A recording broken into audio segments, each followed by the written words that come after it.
Blade سے مونچھیں صاف کریں بالکل نہیں، کینچی سے کٹوائیں۔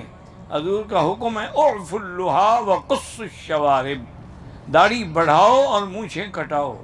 آج کل تو ماشاءاللہ داڑھی بھی چٹ اور مونچھیں بھی چٹ، او ماشاءاللہ پتہ نہیں لگتا یہ عورت ہے یا مرد ہے۔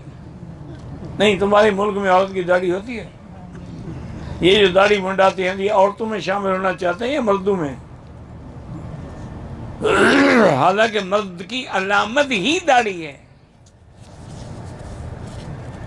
زینت الرجال اللحا، عربوں کا علماء کا محاورہ ہے کہ مرد کی زینت داڑھی ہے، وزینت الجبال اللحا، اور پہاڑوں کی زینت سبزہ ہے، وزینت النساء الحیا، عورت کی زینت حیا ہے۔ عورت کی زینت میک اپ میں نہیں ہے، اس کی ماڈلنگ میں نہیں ہے، اس کی زینت حیا میں ہے۔ جتنا حیا زیادہ ہوگا اتنا جمال زیادہ ہوگا۔ اور جو ہر وقت منہ کھول کے پھرتی رہیں گی وہ چوسے ہوئے آم کی طرح ختم ہو جائیں گی،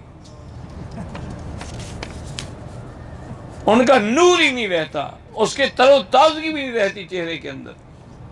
دیکھا نہیں اللہ والے کیسے کپڑا ڈال کے رکھتے ہیں کہ نظر ہی نہ پڑے کسی پہ، اس لیے پھر ان کی نظر میں اثر ہوتا۔ تم 24 گھنٹے لوگوں کی عورتیں دیکھتے رہو تو اثر کیا ہوگا؟ انشاءاللہ حج یہی چھوڑ کے جاؤ گے۔